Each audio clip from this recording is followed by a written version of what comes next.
जिल्ह्यातील तृतीयपंथी sex worker, देवदासी आणि HIV बाधित व्यक्तींना शासनाच्या विविध योजनांचा लाभ मिळावा यासाठी जिल्हाधिकारी कार्यालयात विशेष कार्यक्रम आयोजित करण्यात आला।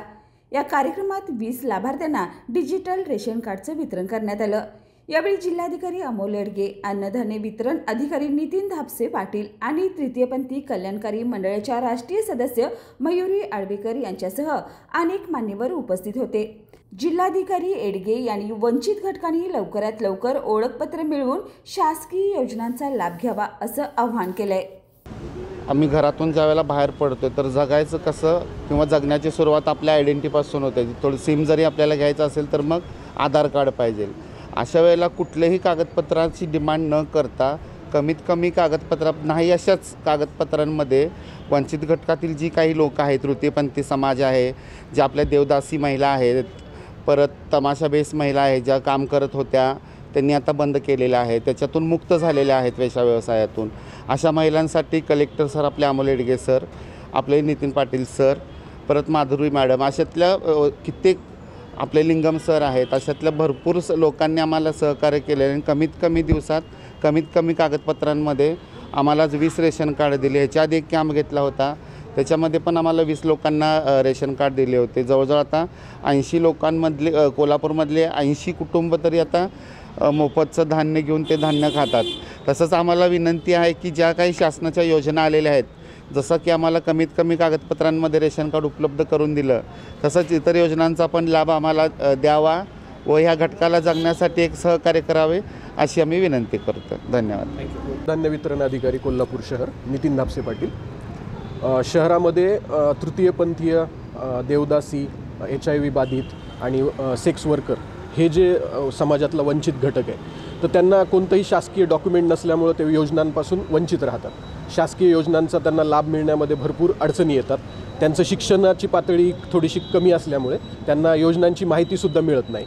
मग त्या अशा लोकांसाठी, अशा वंचित घटकांसाठी काम करणाऱ्या काही NGOज आपल्या शहरामध्ये कार्यरत आहेत। त्यापैकीच एक मैत्री नावाची जी संघटना आहे, त्या संघटनेच्या प्रमुख ज्या आहेत मयुरीताई आळवेकर, ह्या आमच्याकडे काही दिवसांपूर्वी आल्या आणि त्यांनी आम्हाला विनंती केली की सर, शहरामधल्या मोफत अन्नधान्य योजना जी आहे त्याचा जर लाभ या घटकाला मिळाला तर आम्हाला म्हणजे हातभार लाभेल।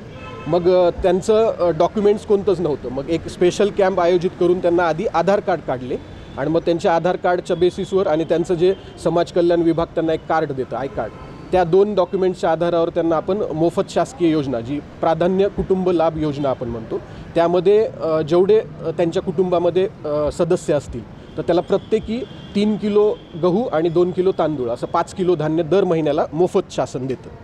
तर मग यापूर्वी आपण त्यांच्या 25 लाभार्थ्यांना हा लाभ दिलेला आहे। आज माननीय जिल्हाधिकारी महोदयांच्या हस्ते उरलेल्या 25 जणांना तो लाभ देण्यात आला। आज त्यांनी नवीन एक 25 अर्ज आमच्याकडे केलेले आहेत आणि अजून 50 अर्ज ते लवकरच आमच्याकडे करणार आहेत। मग या सर्व अर्जांवर तातडीनं कारवाई करून पुरवठा विभाग त्यांना या योजनेचा लाभ देण्यात येणार आहे। तर मी सर्व शहरातील या वंचित घटकांना आवाहन करतो की त्यांनी या योजनेचा लाभ घेण्यासाठी शहर अन्नधान्य वितरण अधिकारी कार्यालय असेल किंवा माननीय जिल्हा पुरवठा अधिकारी कार्यालय असेल, येथे संपर्क साधावा। या सर्व प्रक्रियेमध्ये माननीय जिल्हाधिकारी श्री अमोल येडगे सर, तसेच जिल्हा पुरवठा अधिकारी मॅडम मोहिनी चव्हाण मॅडम यांचं आम्हाला मोलाचं मार्गदर्शन लाभलेलं आहे, म्हणूनच आम्ही हे सगळं करू शकलो। धन्यवाद। बाळ, फ्रीजमधून श्रीखंड काढ ना। आम्ही पूर्वी घरीच बनवायचो श्रीखंड, त्याची चवच वेगळी होती। आता काय सगळं रेडीमेड। आजी, हे श्रीखंड खाऊन बघ। आज तुझ्या आईनं घरीच बनवलं की काय? हे आहे गोकुळचं श्रीखंड। अगदी जिभेवर रेंगाळणार। जिभेवरच नाही तर मनावरही रेंगाळणार। गोकुळ श्रीखंड, मनावर रेंगाळणार।